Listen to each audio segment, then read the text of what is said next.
Muhoozi tokyusa lutambi mu addressing nga obadde mu addressing nga bulijjo ebya Mr tebikola muyite ka Bobby byonna nga obadde obimuyita era gwe okugamba nti no wamusonyiye Kyagulanyi yakola ki yakola ki kubanga Kyagulanyi si yalina obuzibu gye muli iffe bannayuganda ffe twagala okuggyako gavumenti yammwe ffe twagala okukomya effugabbi okukomya impunity ffe twagala okukomya dictatorship mu Uganda kati ye Kyagulanyi yakola ki in fact gwalina okwetondera Kyagulanyi wakera ku makya n'ogenda mu makaage ne mu assaultinga mukazi we ne mwonoona properties ze ne mubba buli kimu kuba muli babbi kati ogamba mbuno wamusonyi yakoze eki tewali Kyagulanyi kye yali akoze Muhoozi iffe bannayuganda ffe bw'olina okunenya kubanga ffe tumusibye ne tumulemerako nti totuvaako kati ffe bw'olina okunenya wabula Kyagulanyi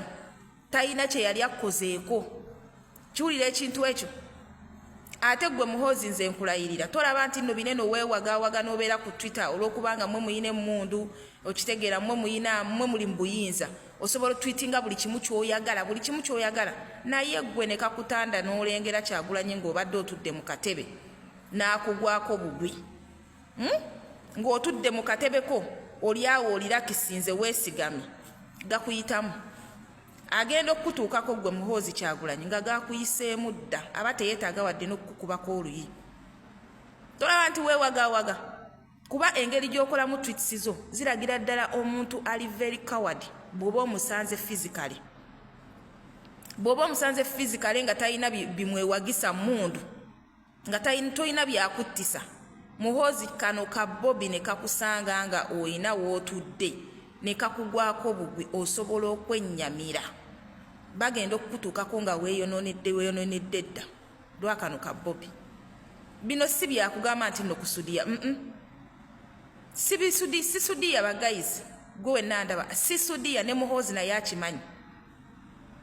akimanyi kavuma akavuma lwakuba nti nalaba nti ayinawo bamwetoolodde abakuumi alaba nti ayina emmundu naye n'amusanga nga talina kintu kyayina ali awo atudde ali simanyi mu malirakisi ge Kyagulanyi n'ava eri n'amusanga Muhoozi n'akkiriza nti ono ye Bobby puresha we zitamukuba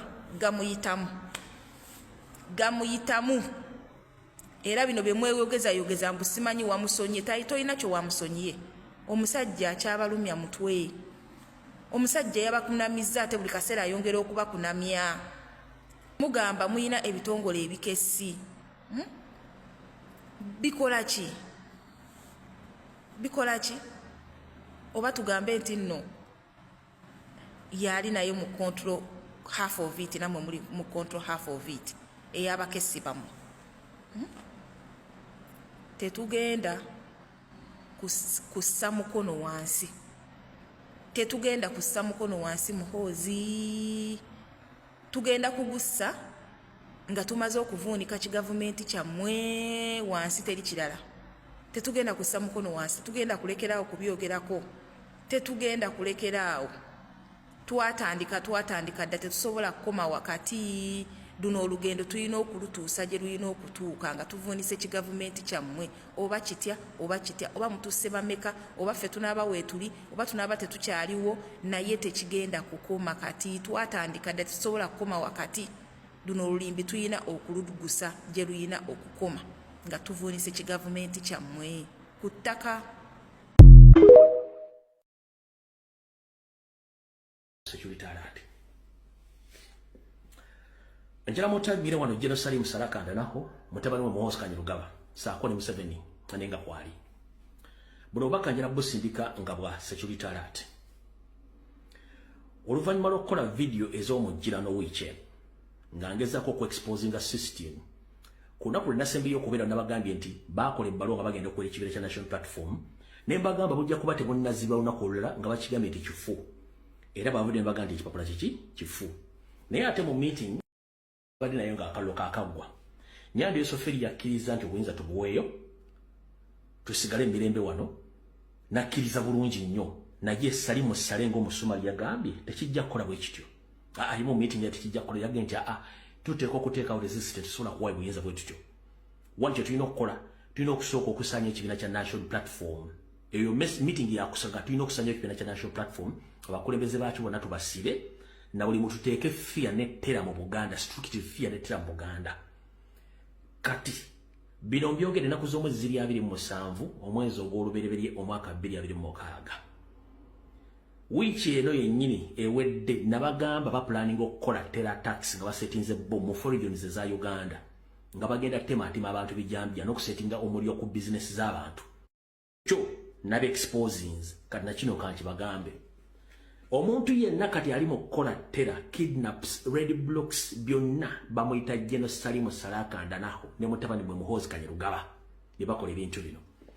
Kati banyama ne basse nga mugenda okuzzaayo abaana ng'ennaku z'omwezi 10 omwezi ogwokubiri omwaka 2026 naddala bazadde abalina abaana mu bisulo.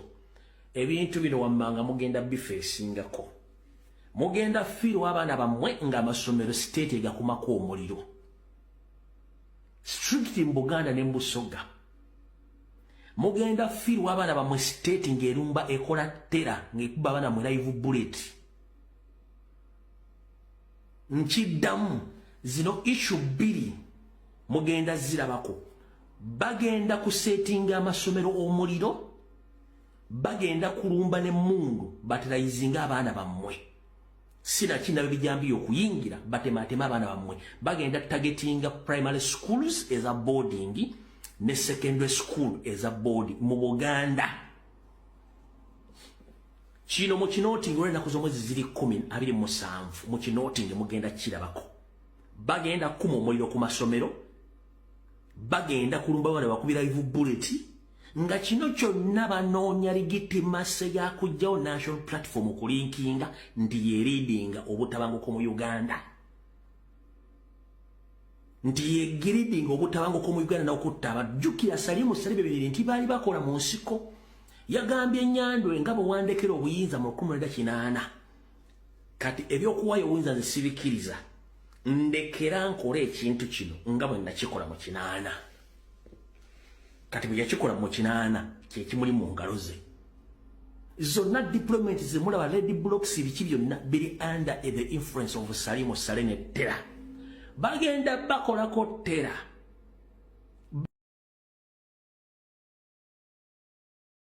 Bagenda bakolako terror munajjukira nti lumbuye musajja nnyo nga temukyasobola kunywa mazzi. Eyo security alert gibagambye. Abagenda okuzzaayo abaana aba boarding ab'ebisulo naddala ba primary n'aba secondary. Mwesibe 2 bagenda batemulira abaana bammwe. Kano mujja kazza mukage nti omusajja abyogera. Ejjukira okugema kusinga okuwonya. Eyo security alert gibagambye. Buli muntu yenna abeera nga weewunzise ng'ekiwuugulu ebinaddako gono bimanya. Bagenda kukola terror kubanga kyonna kye baagala kuimplicatinga oba kulinkinga National Platform bikola bya butujju nga bwe babiteeseteese. Eyo Katasa Salimu Sale and General Muhoozi kanywa mugule. Omuntu yenna gwe bawa ssente n'akyusa ekituufu n'akifuula ekikyamu, ekibadde ekikyamu n'akifuula ekikyamu, ne bw'oba mulamuzi n'osala ekifuula nnenge, ne bw'oba musomesa n'ogaba obubonero obukyamu, ne bw'oba returning officer n'olangirira atali mutuufu. Omuntu yenna akola ekikyamu okwagala okusanyusa Museveni ng'anyigiriza Kyagulanyi, toyawukana na kaabuyonjo. Omanyi kaabuyonjo gye bayita toy, kyekifo ffenna gye tugenda nga twagala okuteekayo obubi.